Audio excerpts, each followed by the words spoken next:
The sun rose softly over the red earth of Amuaka village, painting the rooftops in shades of gold. The air was sweet with the scent of blooming hibiscus, and laughter floated from every corner as the villagers prepared for the grandest wedding the land had seen in years. In the middle of all the bustle stood Amaka, the younger of two sisters, gentle, graceful, and with eyes that shimmered like calm rivers. Her hands moved with care as she folded palm fronds into decorations for the coming ceremony, her smile bright enough to warm even the coldest morning. The village adored her. They said she was born with blessings in her breath, that her kindness soothed quarrels and her songs brought peace to restless hearts. But in the shadows of that praise stood Ngozi, the elder sister, proud, beautiful, yet burning inside with a fire that no water could calm. For years she had been compared to Amaka, measured by her gentleness and purity, and found lacking. Ngozi had always been the one with sharp words, a heart quick to envy, and a smile that did not reach her eyes. While Amaka's days were filled with affection and admiration, Ngozi's were filled with quiet bitterness, a gnawing pain she could never confess. The day of the royal proposal had sealed her torment. When the Prince of Nobi had arrived with his entourage, all the maidens had lined the path, their faces veiled, their hearts trembling with hope.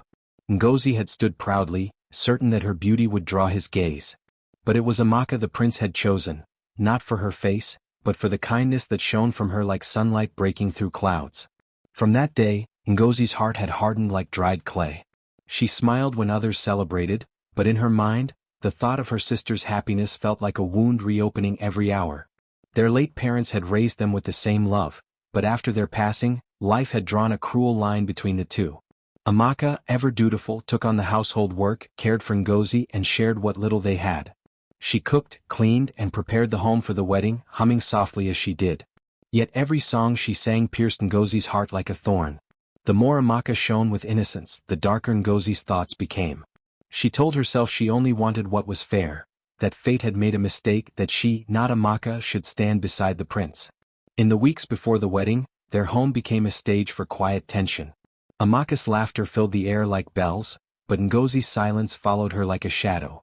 When the villagers came bearing gifts and blessings, they praised Amaka for her humility, calling her the daughter who honors her ancestors. No one noticed Ngozi standing behind her, her fingers tightening around the edge of her wrapper, her teeth gritted into a hidden snarl. One evening, Amaka approached her sister as the sky blushed with sunset.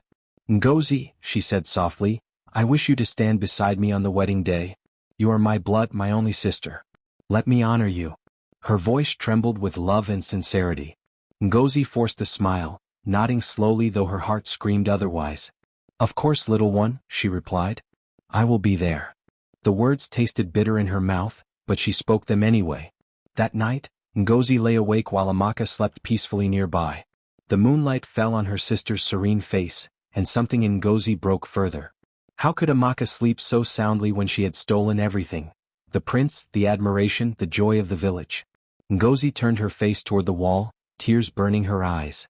"Let her have her peace now," she whispered to herself, her voice trembling with spite. "But she will not walk to that altar in glory." The village grew louder with excitement as the days passed. Drummers practiced under the baobab tree, women prepared dishes rich with spice, and men built grand canopies of palm leaves for the celebration. Amaka spent her final evening before the wedding surrounded by laughter and blessings. But just beyond the doorway Ngozi watched her, her eyes cold and calculating. That night, as the stars burned bright above, Amaka prayed to her ancestors for love and harmony in her new life. She did not know that across the room, her sister whispered a different kind of prayer, one born of envy, anger, and a desperate need to be seen. In the heart of Amuaka, where joy and jealousy now shared the same roof, destiny waited silently for morning, ready to unravel the tale of two sisters, one chosen by love and one consumed by envy. The days leading up to Amaka's wedding shimmered like a dream. The entire village of Amuaka seemed to move to one rhythm, the rhythm of drums, laughter, and joy. From dawn till dusk, the air carried the sweet smell of roasted yam, palm wine, and incense. Women sang as they wove flowers into garlands, their voices rising like prayers to the ancestors. The wide compound behind Amaka's hut had become a place of celebration. Mats laid out, baskets of gifts stacked high, and the bride's friends bustling about with cheerful purpose. At the heart of it all stood Amaka, radiant and serene, surrounded by love. Her friends teased her gently, calling her the Queen of Two Hearts, while older women blessed her with words of wisdom about marriage, patience, and womanhood. Every little detail of the wedding was done with care. The wooden chairs were polished, calabashes were filled with honey and kola nuts, and the drummers rehearsed rhythms that spoke of joy and union. The most sacred of all preparations was the sewing of the veil. In their tradition, the bride's veil wasn't just cloth, it was a symbol of purity and divine favor, a covering said to protect her from envy and evil eyes. The women of the village had chosen white silk, embroidered with golden threads that glimmered like sunlight. The work took 3 days, every stitch guided by blessings and chants of protection. Amaka sat among them, her gentle hands helping where she could, her laughter light and musical. But behind her sat Ngozi, threading a needle, her face calm yet her eyes hard as flint. Every time her gaze fell on her sister, she felt a sting in her chest. The more she tried to hide it, the more it burned. She sewed silently, her fingers moving steadily, but her heart churned like a storm beneath still water. The praise that Amaka received struck her like arrows. "Ah, see how the gods favor her," one woman exclaimed. "Her spirit is clean," another added. "Even her shadow shines with kindness." Ngozi's jaw tightened. She wanted to shout that she too was beautiful, that she had worked harder, suffered more, and deserved just as much love. But she swallowed her bitterness, letting only a thin smile form on her lips. "Indeed," she murmured, "my sister is blessed." When the veil was finally completed, it was laid across Amaka's lap. It shimmered like morning dew, soft and delicate. The elder women clapped their hands and said, "With this, no curse or jealousy will touch you." Amaka bowed her head, thanking them with tears of gratitude. But as she lifted the veil to her face, Ngozi's eyes lingered on it too long, as though she saw not beauty, but a rival that mocked her pain. Outside, the men carved a new throne for the bride, using fine wood and red dye. The young girls rehearsed dances, their beaded waists swaying to the drumbeats. Gifts poured in from neighboring villages, baskets of cassava, gold jewelry, handmade cloths, and carved figures representing fertility and strength. Even the chief sent word that he would bless the union personally. It was a time of joy and abundance. Yet, amidst all the celebration, Ngozi felt invisible. Whenever someone mentioned Amaka's name, their eyes sparkled. Whenever they looked at Ngozi, their smiles dimmed. She could feel it, that unspoken pity, that quiet distance. Even when she offered to help, people thanked her out of politeness, not affection. "Let me carry that," she would say, reaching for a basket. But they would wave her off, saying, "No, no, rest, Ngozi. Amaka needs your help with her hair." Always Amaka. Always her sister. As twilight approached one evening, the maidens gathered to sing songs of blessing. The firelight flickered across their faces as they clapped and danced around Amaka. Ngozi stood at the edge of the circle, her arms folded, her smile forced. The songs were full of love, of a bride's joy, of a sister's pride. But none of the verses felt true to her. She watched as Amaka's eyes sparkled with innocence, her laughter soft and unguarded. And in that laughter, Ngozi heard mockery, not of malice but of fate itself. Later, as the guests left and the compound quieted, Amaka turned to her sister. "Ngozi," she said warmly, taking her hands, "I could not have done any of this without you. You've helped me more than anyone." Her words were gentle, sincere, but they pierced deeper than any insult. Ngozi forced a smile. "You deserve it, Amaka," she replied, her voice trembling ever so slightly. "Every bit of it." But as she walked away into the darkness, the echo of drums still beating in the distance, her heart throbbed with envy. She clenched her fists, whispering to herself, "They see her as pure, as blessed. But what about me? Am I not flesh and blood too?" The night wind swept through the compound, making the half-folded veil flutter where it rested. Ngozi turned to look at it once more, its golden threads catching the moonlight. A strange thought flickered across her mind, sharp, dangerous, and irresistible. She didn't speak it aloud, but it took root in her soul like a seed of darkness waiting to bloom. The wedding was only a day away, and the village slept under a sky full of stars. Yet beneath that beauty, the first cracks of envy had begun to spread, silent, unseen, and certain to shatter everything by dawn. The morning of the wedding dawned like a promise from the gods, bright, golden, and full of song. The village of Amuaka awoke early, bathed in excitement. Drums echoed from the square, children ran about with flowers, and women carried baskets of food toward the celebration ground. The air shimmered with the smell of palm oil and roasted yam. It was to be a day of joy, a day when Amaka, the kind-hearted daughter of the late Neka, would marry Prince Chima, heir to one of the most respected clans in the region.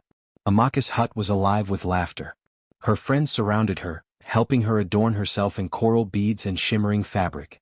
The white veil, now fully embroidered with golden threads, rested on a carved wooden stool, a sacred symbol of purity and divine favor.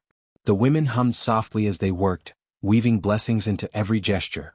"Amaka, you look like a goddess," one of the maidens whispered in awe. Amaka blushed, her smile gentle. "It is not me, sister. It is the love of our people shining upon me." But outside, standing in the doorway, Ngozi watched silently. Her face was calm, but her hands trembled slightly at her sides. Each laugh that rose from within felt like a thorn pressed against her heart.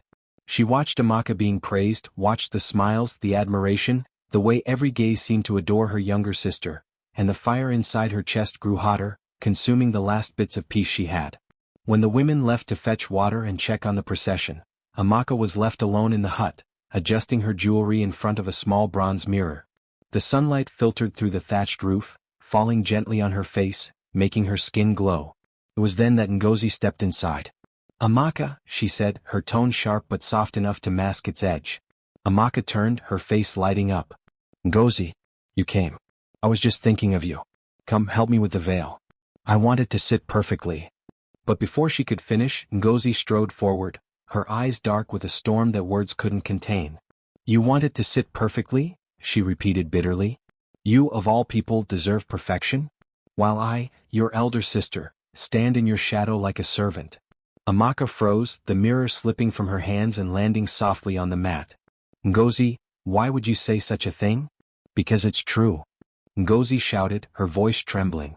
"Everywhere I turn I hear your name, Amaka this, Amaka that. They call you pure, blessed, chosen. Do you even know what it feels like to be unseen? To be the one no one praises? You think you've earned their love just because you smile and lower your eyes like a saint." Amaka's eyes filled with tears, but her voice was calm. "Ngozi, you are my sister. I love you. Why do you speak with such pain? We are one blood." "No," Ngozi hissed. "We are not one. You stole everything. Even now, the prince looks at you like you are made of light. But I," her voice broke, "I am left with nothing but their pity." Amaka took a small step closer, her hands trembling. "I never stole anything from you, Ngozi. The gods choose our paths. You have your own blessings." "Stop it," Ngozi screamed, her voice cracking with fury. "Do not speak of gods and fate. You think this veil makes you holy?" She turned sharply toward the stool where the veil rested, that shimmering, sacred fabric that symbolized everything Amaka had been blessed with. "Ngozi, please." But before Amaka could move, Ngozi grabbed the veil with both hands. The fabric slipped through her fingers like water, delicate and glimmering, and then, with one swift, furious motion, she ripped it down the middle. The sound tore through the room, soft but sharp, like a scream swallowed by silence. Amaka gasped, her hands flying to her mouth. The veil that had taken days of prayer and devotion, lay in shreds at Ngozi's feet. For a moment, neither of them spoke. The air felt heavy, sacred, broken. Amaka's voice came out trembling. "Why, Ngozi? Why would you do this?" Ngozi's eyes were wild, but behind them flickered something that looked like pain, deep, buried pain. "Because you don't deserve it," she whispered. "You don't deserve their love, their praise, their crown. Let them see you now, uncovered, shamed, ordinary." Tears rolled down Amaka's cheeks, but she didn't raise her voice. She bent down, gathering the torn pieces of the veil with trembling hands. Each piece felt like a wound, like a fragment of something sacred that could never be mended. "Ngozi," she said softly, her voice breaking, "you are my sister. I will not curse you even for this." Ngozi flinched. Her anger wavered for a heartbeat, replaced by confusion, by guilt that she could not name. But pride was stronger. She turned her face away, her chest heaving. Amaka sat on the mat, holding the shredded veil in her lap. The morning light touched her like a blessing, making her tears glimmer. Slowly, she closed her eyes and began to whisper a prayer, not to the living but to her late mother, whose spirit she believed still watched over her. "Mother," she murmured, her voice shaking, "give me strength. Let me not return evil for evil. Let my heart remain pure even when it breaks." Outside, the drums began again, the call to the ceremony. Voices could be heard laughing and shouting joyfully, unaware of the storm that had just passed through the bride's hut. Ngozi stood still, listening, her face pale. For a moment, she looked at her sister, kneeling there with her ruined veil, her lips moving in silent prayer, and something in her heart twisted painfully. She wanted to speak, to take it back, but her pride chained her tongue. Without another word, she turned and walked out of the hut, her footsteps echoing like the fading beats of a broken drum. Inside, Amaka stayed kneeling, the torn veil pressed to her heart. She could feel her mother's spirit around her, gentle, sorrowful, strong. And though her eyes were filled with tears, her heart whispered a promise that would soon turn sorrow into something sacred.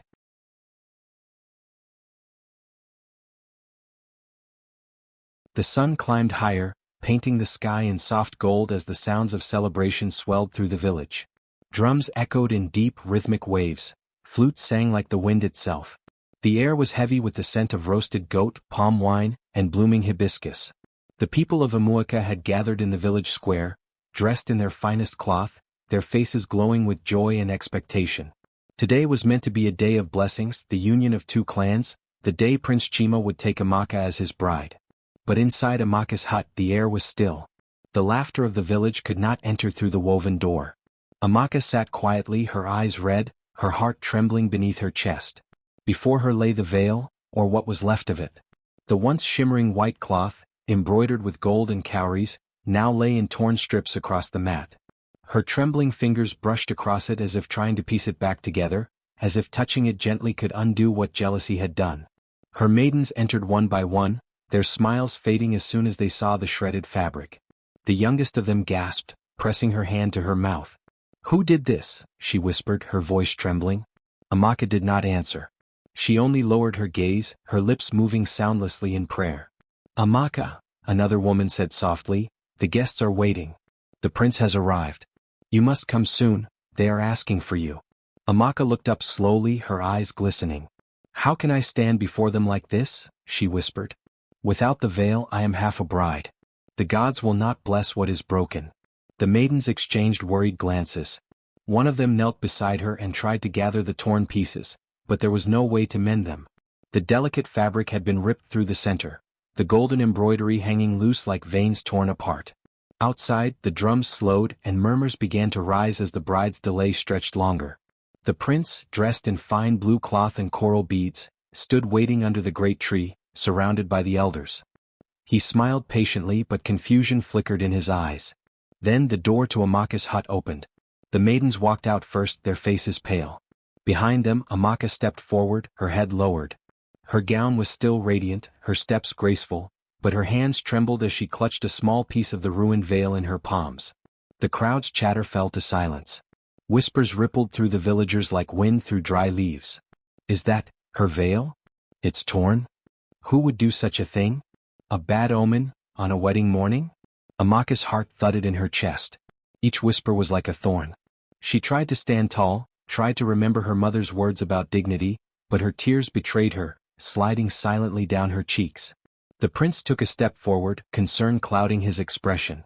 "Amaka," he said softly, "what happened?" Before she could speak, the chief priest, an old man wrapped in white robes, his staff carved with ancient symbols, stepped out from among the elders. His eyes, deep and sharp as a hawk's, took in the sight before him. He lifted his staff and struck it against the ground 3 times. Thump, thump, thump. The murmuring crowd went still. "This is not a small thing," he declared, his voice echoing. "The veil of a bride is the breath of the gods' blessing. Without it, the wedding cannot be joined." A gasp rose from the people. The air thickened with unease. The priest continued, "The veil is not mere cloth. It is the covering that separates the sacred from the common. It shields the bride from envy and binds her purity to the ancestors' favor. To stand before the prince without it is to stand bare before the gods." Amaka's lips parted, her voice small but steady. "Father of the gods," she said, bowing her head, "it was not by my hand that this happened. My heart is pure, though my veil lies in pieces." The priest looked at her closely, his weathered face softening for a moment. "Child," he said gently, "purity is not just in cloth but in spirit. Yet the ritual cannot be broken. The gods must be honored." The villagers began to murmur again. Some pitied her, some turned away, whispering about curses and bad luck. Others shook their heads, saying it was the work of jealous spirits. Prince Chima stepped closer, his brow furrowed. "If it is the veil that stands in the way," he said firmly, "we will weave another. Let the wedding not end in sorrow." But the chief priest raised his hand. No new veil can replace one torn on the wedding day. The spirits have spoken through what has been broken. Amaka closed her eyes, her tears falling silently. She felt the world tilt, the drums outside fading into an empty hum, the stares of her people burning like fire on her skin. All her dreams, all her hopes, lay scattered like the veil at her feet. The priest lowered his staff and said gravely, "Until the gods reveal their will, no union can take place." And with that, the drums fell silent. The dancers stopped. The laughter and music that had filled the morning drained away like water through sand. Amaka stood there, trembling but upright, the torn veil clutched close to her chest. Though her heart ached, a strange calm began to grow inside her. A quiet whisper, the same one that had always guided her through pain. The whisper said, "What is broken before men can be mended by the hands of the unseen."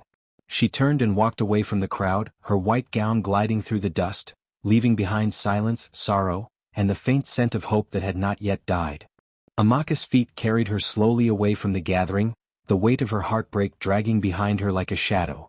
The music of the wedding had died, replaced by a tense silence that gripped every corner of the village square.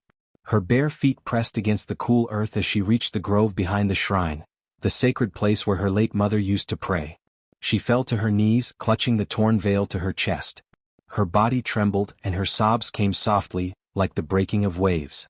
"Mother," she whispered through tears, "they say I am cursed. They say I am unworthy. But you taught me that the gods see the heart. If I have done wrong, forgive me. If I am innocent, let truth speak for me." The wind rustled through the palm leaves, gentle at first, then growing stronger, circling her like invisible arms. The torn veil slipped from her hands, caught by the breeze. It fluttered upward, and Amaka reached out, startled. The villagers, drawn by the strange sound of the wind, began to gather again, their eyes wide as they watched the cloth rise into the air as though held by unseen hands. The veil swirled above Amaka, each torn strand glowing faintly, threads of gold catching the sunlight. Gasps spread through the crowd. Some fell to their knees, others whispered prayers in trembling voices. "Look," a woman cried. "The veil, it's moving." The chief priest stepped forward, his staff trembling slightly in his hand. "The spirits, the ancestors are present," he declared, voice booming with awe. The veil hovered, glowing brighter, until the light became almost too radiant to look at. The torn edges began to knit together, the gold threads weaving themselves back in perfect harmony. The cloth stretched and shimmered, becoming even more beautiful than before, pure white trimmed with light that seemed alive. Amaka raised her tear-streaked face, her eyes wide with disbelief. She whispered, "Mother?" The wind shifted, soft and warm, brushing against her cheek like a caress. Then slowly the veil descended. It floated down gently, wrapping itself around Amaka's shoulders and settling over her head like a blessing from the heavens. The fabric glowed softly, casting her face in a serene light. She looked ethereal, not just a bride but a vision of divine grace. The crowd gasped as one, and even the prince, standing among them, bowed his head in awe. The chief priest fell to his knees. "Ancestors above," he murmured, "you have spoken through your miracle. You have shown us your favor upon this child." The villagers echoed his words, their fear melting into reverence. The ancestors bless her." Amaka's body trembled, but not from fear. She felt warmth flowing through her, not fire but life, the pulse of something ancient and kind. Her tears ceased. For the first time that day she smiled, faint but pure, the light of peace shining in her eyes. Ngozi, who had been hiding among the crowd, felt her knees weaken. Her heart pounded in disbelief as she saw the veil she had torn repaired before everyone's eyes. The sight of her sister standing in that radiant light filled her with dread and guilt so heavy she could barely breathe. "This cannot be," she whispered, stepping back. "It cannot," but the truth burned too brightly to deny. The prince approached Amaka slowly, his steps reverent. When he reached her, he bowed deeply. "You are more than a bride," he said softly, his voice shaking with emotion. "You are chosen by the ancestors themselves." Amaka lowered her eyes humbly. "I am only their daughter," she said. "They have healed what was broken, not for me alone but for truth." The chief priest rose, tears glistening in his old eyes. "The veil was torn by envy, but the gods have restored it through purity. This is a sign to all, that no malice can destroy what the spirits protect." The villagers began to sing softly, their fear replaced by wonder. The drums, once silent, started again, this time beating slower, sacred, rhythmic, full of reverence. The maidens who had wept for Amaka earlier now danced gently around her, their voices lifting in praise. Ngozi stood frozen, trembling. Every beat of the drum was like a heartbeat of guilt in her chest. She wanted to turn away, to vanish, but she could not move. The light from the veil spread faintly outward, touching the faces of the villagers, reflecting in their eyes. When it reached Ngozi, she felt its warmth, and her tears finally fell, hot and heavy. Amaka saw her sister in the crowd. Their eyes met. For a moment, the noise of the village disappeared, and silence fell between them, a silence filled with memory and regret. Amaka did not speak, but the calm in her gaze said everything her lips could not. "I forgive you." Ngozi collapsed to her knees, sobbing. "Sister," she whispered brokenly, "I wronged you. I tore what was sacred, not the veil but my own soul. May the ancestors judge me." The chief priest lifted his staff once more. "The ancestors have already spoken," he said solemnly. "They have restored the innocent and humbled the proud. Let the veil be the witness that purity is never forgotten by the spirits." The wind quieted and the glowing veil dimmed to a gentle sheen, still beautiful, still whole, but no longer blinding. Amaka stood tall beneath it, serene and strong. The people bowed their heads not just to a bride, but to a symbol, proof that divine justice lives among them. The prince extended his hand.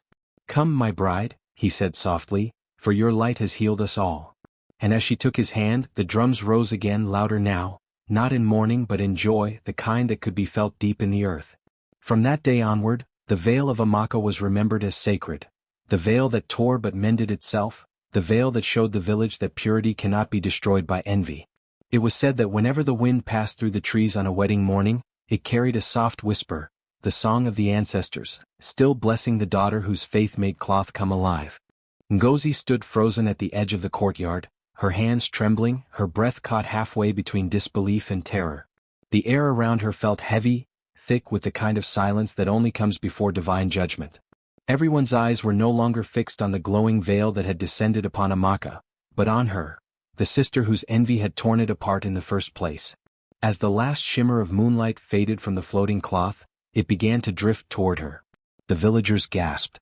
Ngozi took a step back, her heart pounding so loudly she could barely hear her own thoughts. The veil seemed alive, moving like a slow breath of wind, graceful and deliberate. Before she could turn or cry out, it brushed against her face, soft as silk but burning like fire.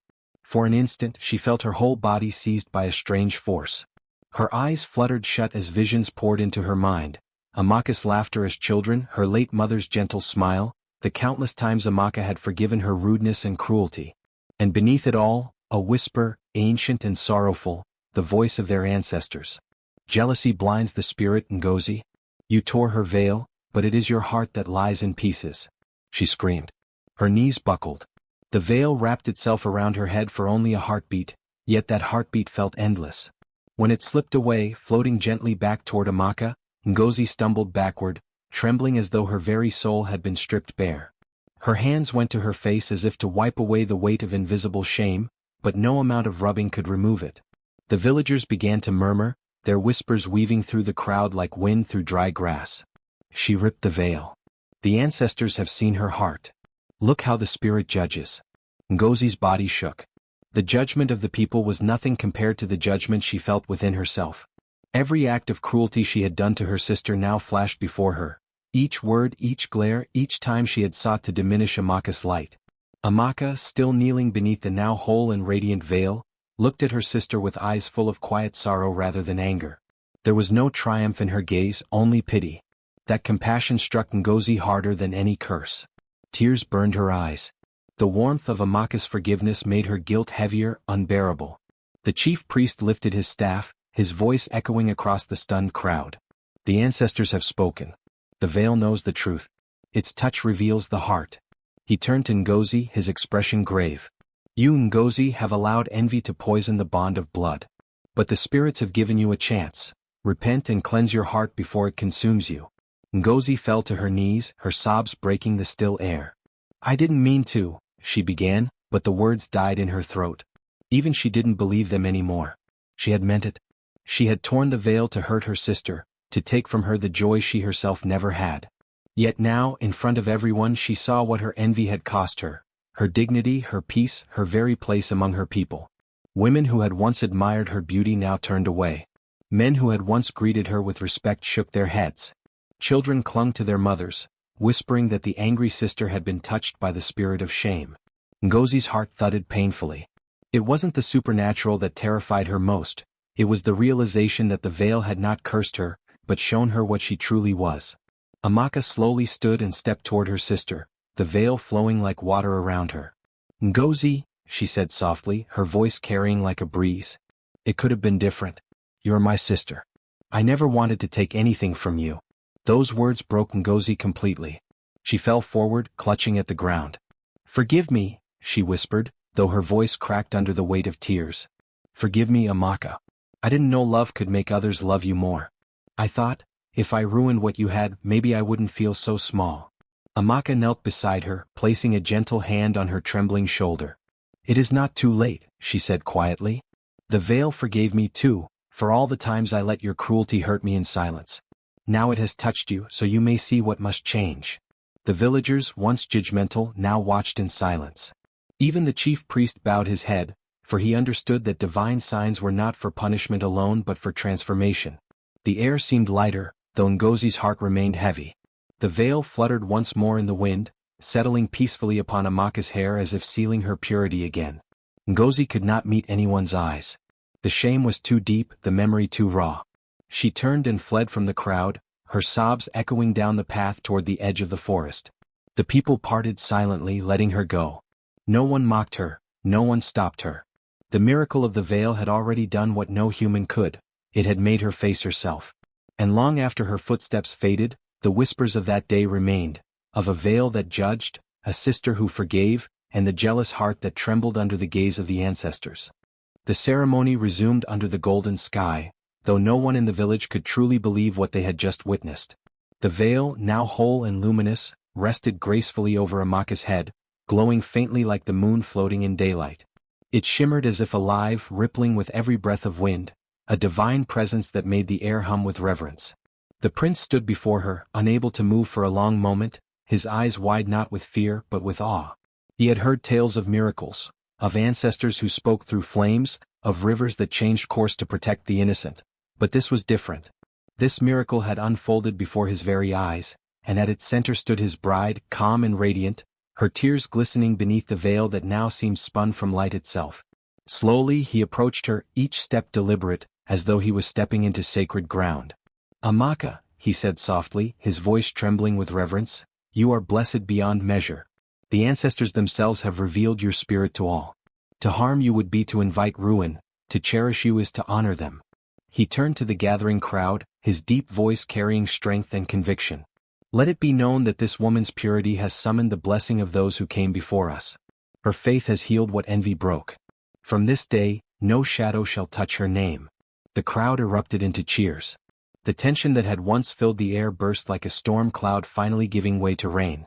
Drums began to beat again, softly at first as if testing the spirit's approval, then stronger and louder as joy overtook fear.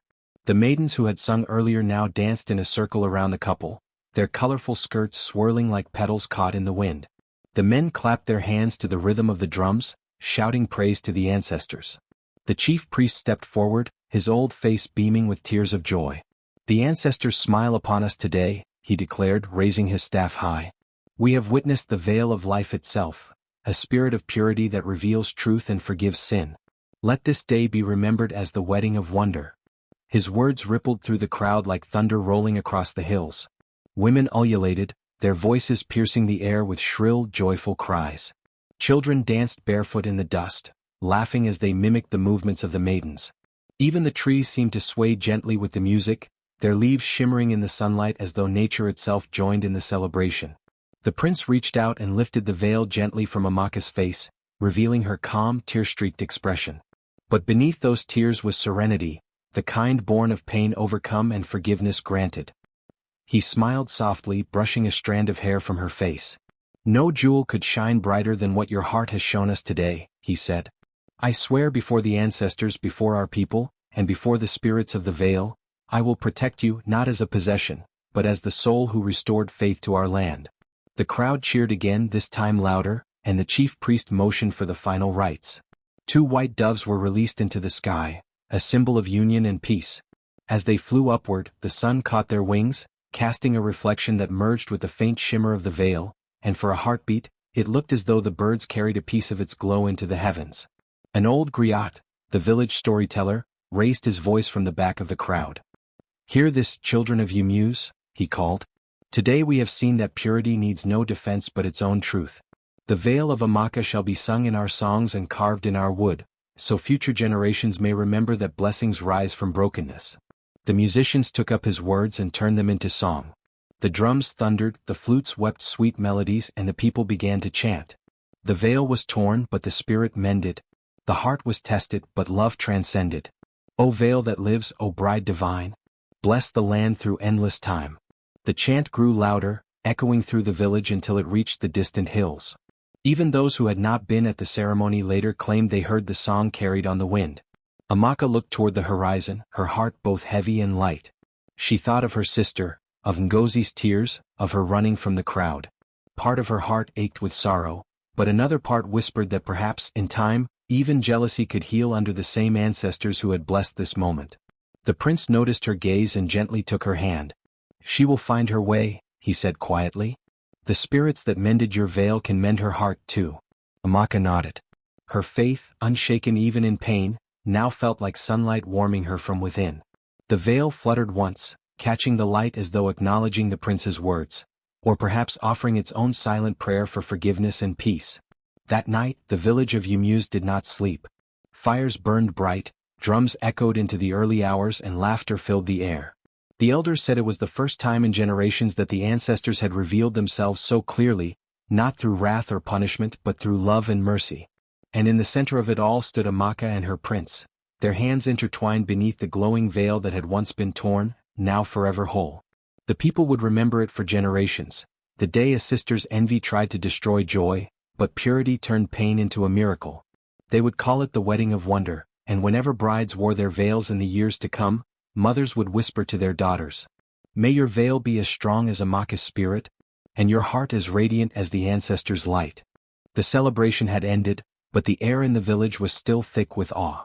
The people could not stop talking about the veil that mended itself, the light that fell from the sky, and the bride whose purity had called upon the ancestors themselves. Yet beneath all that wonder, there was one shadow left unaddressed, the absence of Ngozi. She had fled from the ceremony when the veil's glow wrapped around her face, leaving her trembling and terrified. For days she hid herself in the outskirts of the village, in the thickets near the old stream, where only frogs and fireflies kept her company. She could not bear the sound of drums or laughter. Each time she closed her eyes, she saw the veil, its shimmering edge brushing against her skin, whispering something only her guilty heart could hear. On the 3rd day the elders gathered. The chief priest summoned them beneath the sacred tree at the heart of the village, its wide roots twisting through the earth like the veins of time itself.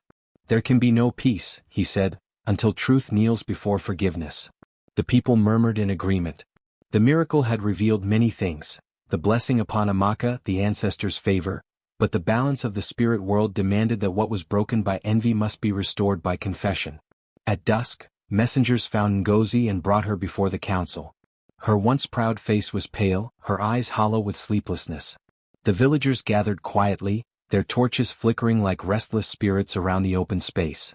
Amaka stood among them, veiled still, her calm presence silencing whispers as soon as she appeared. Ngozi could not look at her sister. Her lips trembled as she sank to her knees. I was jealous," she began, her voice cracking under the weight of her own words. "I saw her happiness and it burned inside me like fire. I wanted what she had, the love, the songs, the praise. So I tore the veil, thinking I could tear her joy apart." The elders sat in solemn silence. The oldest among them, her voice like rustling dry leaves, spoke, "And did your heart find peace in what you did?" Ngozi shook her head violently, tears spilling down her cheeks. "No. The veil turned on me. No. It saw everything. When it touched my face I felt it, it wasn't cloth, it was truth. It wrapped around me and I felt the shame of my heart laid bare before the ancestors." Amaka stepped forward then, her movement graceful but firm. The crowd parted to let her through. Her veil shimmered faintly in the torchlight, a soft glow that cast silver reflections across the ground. She stopped before her sister and looked down at her, her eyes full not of anger but of deep, quiet sorrow. "Ngozi," she said gently, "we shared the same womb, the same songs, the same mother's love. I have never wished harm upon you." Ngozi's sobs grew louder. "You should hate me," she cried. "You should cast me away as I did to you." But Amaka shook her head. "If I do that, then I would dishonor the blessing given to me. The veil was torn and mended, so too can hearts be. I forgive you, my sister." For a moment the crowd fell utterly silent. Even the night insects seemed to still their songs. Then, as if moved by invisible hands, the veil began to stir. The air thickened with an otherworldly hum. The fabric lifted slightly from Amaka's shoulders, drifting forward like mist, until it reached Ngozi. Ngozi gasped as it touched her again, but this time there was no pain, no suffocating weight. Instead, it caressed her cheek, brushing her tears away like a mother's hand. Then, faintly, a shimmer passed across her face, leaving behind a pale, glimmering mark, a delicate symbol that no one could quite describe. The chief priest stepped closer, his old eyes wide with reverence. "The ancestors have spoken," he declared. "The mark is not a curse but a remembrance, a seal of truth. Let her carry it, that all may see the power of repentance and the mercy of the pure-hearted." Ngozi bowed her head, her tears falling into the dust. "I will carry it," she whispered.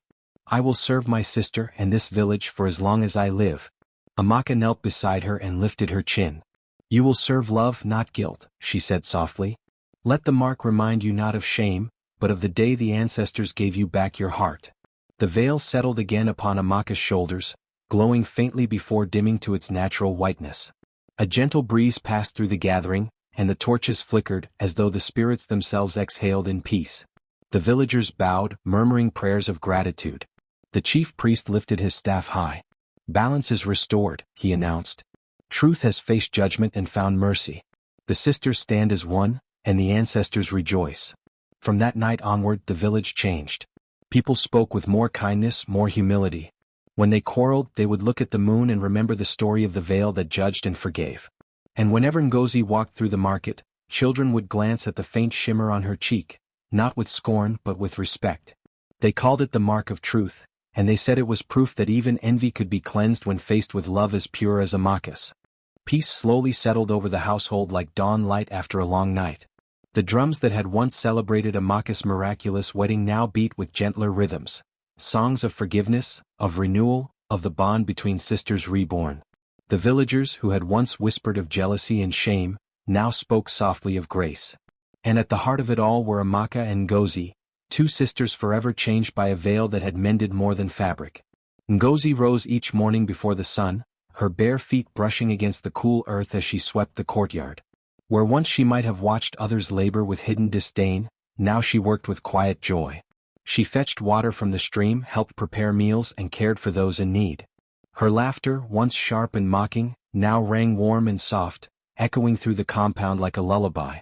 The faint shimmer on her cheek, the mark of truth, remained, glinting whenever sunlight touched her face. It reminded her daily of what envy had nearly cost her, her family, her peace, and her soul. Amaka, radiant as ever, treated her sister not with pity but with love. She would often sit beside Ngozi under the shade of the great palm, weaving baskets or mending garments while they shared quiet conversation. "You have changed, sister," Amaka said one afternoon, smiling as she handed Ngozi a spool of thread. "The woman I see before me is not the same who tore my veil." Ngozi's hands trembled slightly as she took it. "The ancestors changed me," she replied softly. "But it was your forgiveness that opened the path. If you had cursed me, I would have been lost forever." Amaka looked toward the sky, where white clouds drifted lazily. "Forgiveness does not erase pain," she said, "but it frees the heart to heal. The veil mended itself because love cannot be torn forever." Their words carried on the breeze, reaching the ears of passing villagers who paused to watch. Many still came to the compound seeking blessings or advice from the sisters, believing that the spirits had touched their lives in a special way. Mothers brought daughters to learn humility and grace.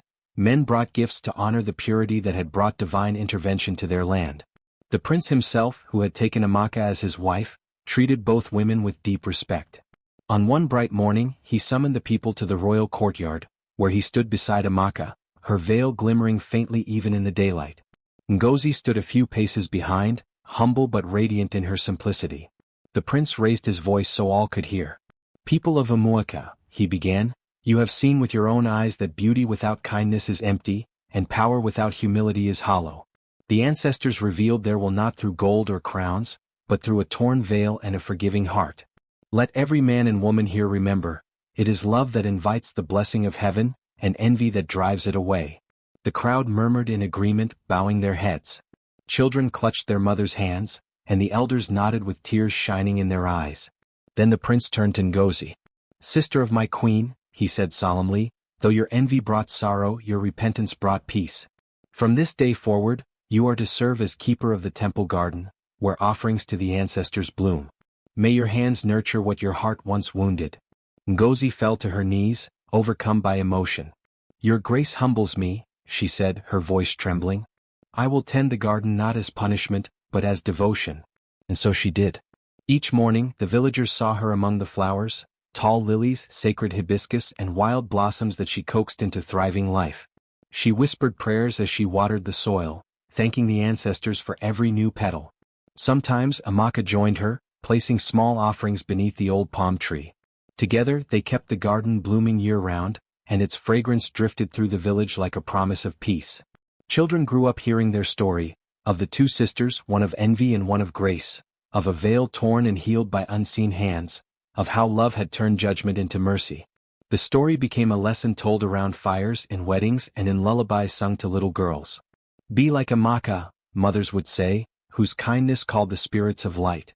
And if ever envy darkens your heart, remember Ngozi, who learned that forgiveness can cleanse even the deepest wound." Years passed and the sisters' bond only deepened. When Amaka's first child was born, a daughter with bright, curious eyes, the prince insisted that Ngozi be the one to name her. With tears of joy, Ngozi chose the name Ezen, meaning good mother, or noble heart. It was her way of honoring the sister who had become her guide and her healer. On quiet evenings, when the moon rose full and silver, the sisters would sit together by the temple garden. Fireflies danced among the blossoms, and the air shimmered faintly, as if the veil itself still lingered, unseen but ever watchful. Ngozi would sometimes touch the faint glow on her cheek and smile. "It no longer feels heavy," she would say. "It feels warm." Amaka would smile in return. "That is because it no longer judges you. It honors you now." Peace had truly returned, not just to their home but to the hearts of everyone who had witnessed their story. The prince ruled wisely, guided by compassion learned from his bride. The villagers, once quick to gossip, now spoke words of encouragement and kindness. And in every wedding that followed, when brides wore their veils, the women would whisper a prayer to the ancestors. "Let our love be as pure as Amaka's. Let our hearts be as humble as Ngozi's became. And may the veil that once shone with moonlight remind us that only truth and love invite the blessings of heaven." Thus harmony reigned.